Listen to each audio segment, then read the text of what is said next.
किस प्रकार साधक ने अघोर पद्धति से उर्वशी अप्सरा को सिद्ध किया और आखिर उन्हें इस साधना में क्या अनुभव हुए, आज आप सभी को इस वीडियो में मैं बताने जा रहा हूँ। मित्रों, एक राहुल नाम के साधक हैं जिन्होंने एक अघोरी गुरु से गुरु दीक्षा प्राप्त की और इसके बाद इन्होंने उसी गुरु से ही उर्वशी अप्सरा के एक अघोर मंत्र की प्राप्ति की।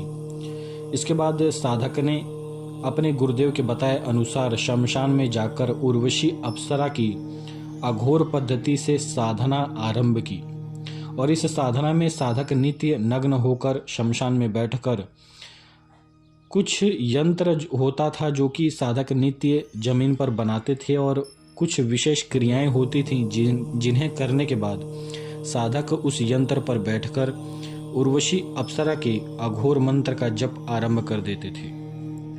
तो साधक ने जब इस साधना को आरंभ किया तो सर्वप्रथम तो जब ऐसी साधनाएं की जाती हैं जो कि उग्र होती हैं तो इनमें अनुभव बहुत ही प्रचंड होते हैं और पहले ही दिन साधक के सामने जो मशान का देवता था वह प्रकट हुआ और मशान के देवता ने कहा कि तू इस साधना को आरंभ करने से पहले मुझसे अनुमति नहीं लिया है और तुझे अनुमति लेनी चाहिए थी लेकिन तूने ली नहीं।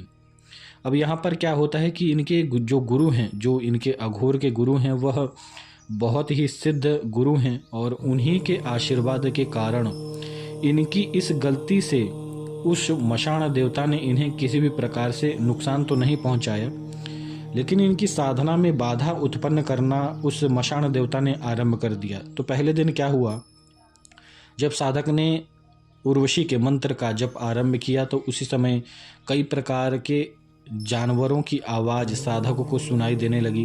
बहुत ही भयंकर आवाज़ें थीं और वह जो शमशान था वह बहुत ही गुप्त स्थान पर था, दूर दूर तक किसी भी व्यक्ति का आना जाना नहीं था। और इस प्रकार से जब जानवरों की आवाज़ इस साधक को सुनाई देने लगी तो साधक को भी भय लगने लगा और इसके बाद साधक ने ज़्यादा ध्यान नहीं दिया क्योंकि साधक भी अपने गुरु के सिखाए हुए चेले थे। तो इस साधक ने अपने मंत्र पर ही ध्यान देना आरंभ किया और अघोर साधनाओं में यही नियम होता है, आपको पूर्णतः अपनी साधना पर ध्यान देना पड़ता है।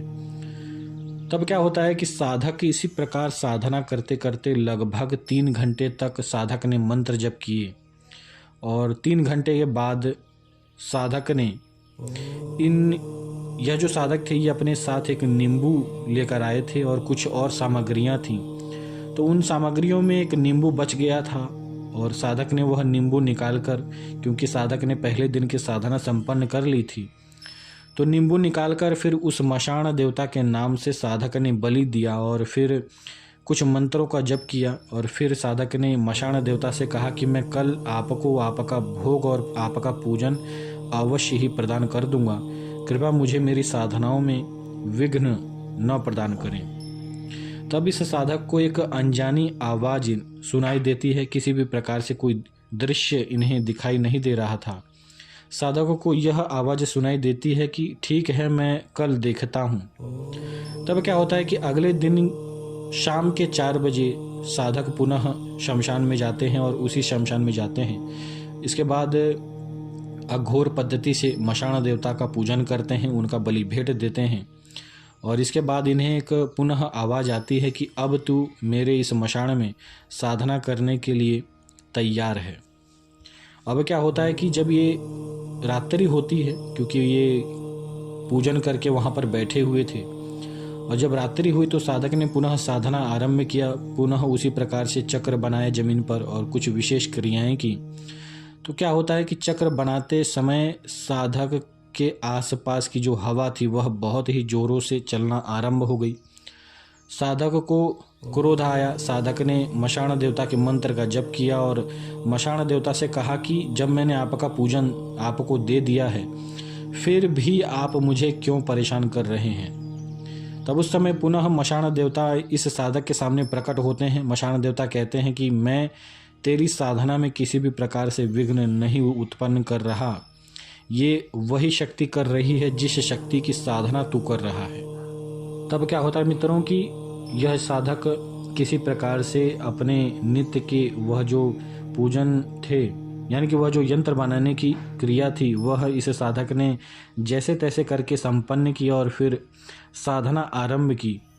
और नित्य ये साधना जब इन्होंने इस प्रकार से आरंभ किया तो तीसरे और चौथे दिन इन्हें एक आवाज़ सुनाई दी जो कि आकाश मार्ग से आ रही थी।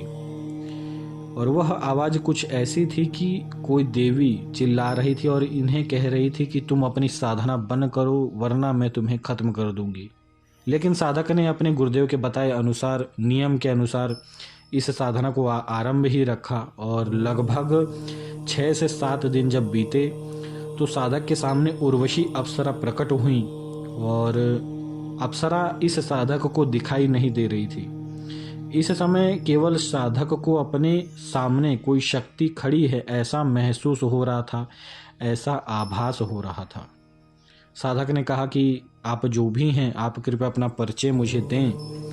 तब उस समय उर्वशी अप्सरा ने कहा कि मैं वही शक्ति हूँ जिसकी साधना तुम कर रहे हो। क्योंकि सामान्य तौर पर जल्दी शक्तियाँ अपना नाम नहीं बताती, तो साधक ने भी ज़्यादा कुछ सवाल जवाब नहीं किया और फिर अपनी साधना को आरंभ रखा।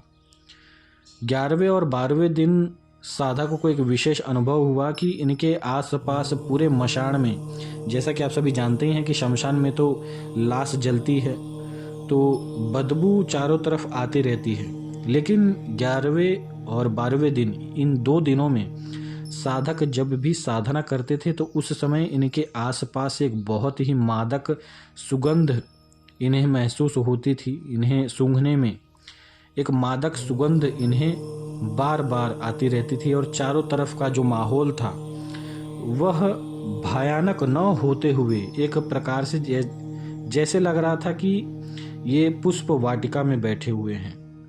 इसके बाद साधक ने लगभग 15 से 16 दिनों तक जब साधना की तो साधक के सामने उर्वशी अप्सरा प्रत्यक्ष प्रकट हुई। और यह जो घटना थी ये 16वें दिन की रात्रि के लगभग 2:30 बजे की घटना है।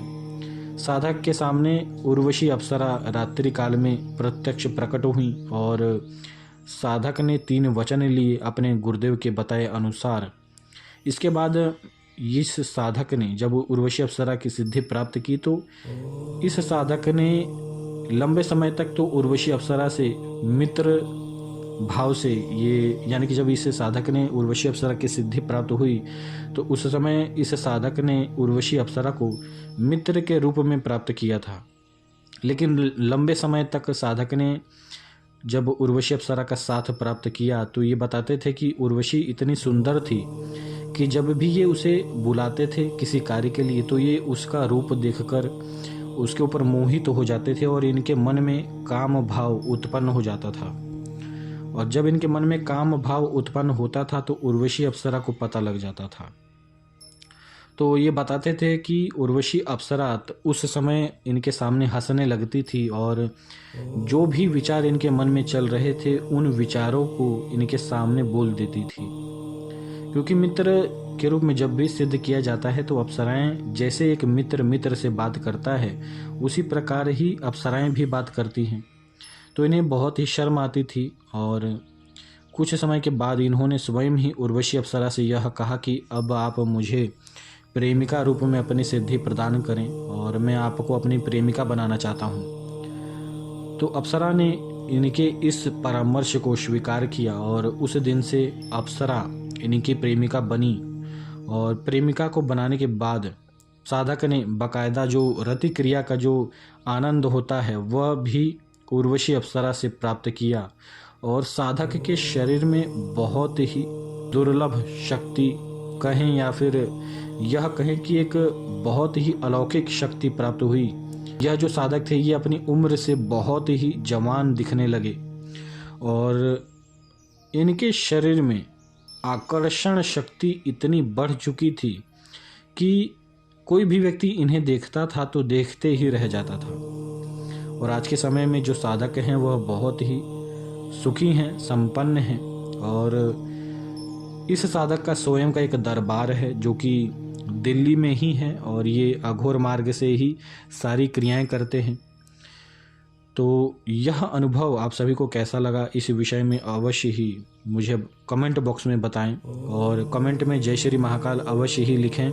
और मैं आप सभी से एक प्रश्न पूछना चाहूँगा कि आखिर किस प्रकार से माता काली को अघोर पंथ में किस नाम से पुकारा जाता है, इस प्रश्न का जवाब मुझे कमेंट में बताएं और कमेंट में अवश्य ही जय श्री महाकाल लिखें। जो साधक इस चैनल पर नए हैं उन सभी के लिए यही मेरी प्रार्थना है कि आप कृपया चैनल को सब्सक्राइब करें, और जो साधक अभी तक जुड़े हैं चैनल को आप सभी ने सब्सक्राइब किया है, हर एक वीडियो को लाइक करते हैं, शेयर करते हैं, तो आप सभी का बहुत बहुत धन्यवाद। जय श्री महाकाल।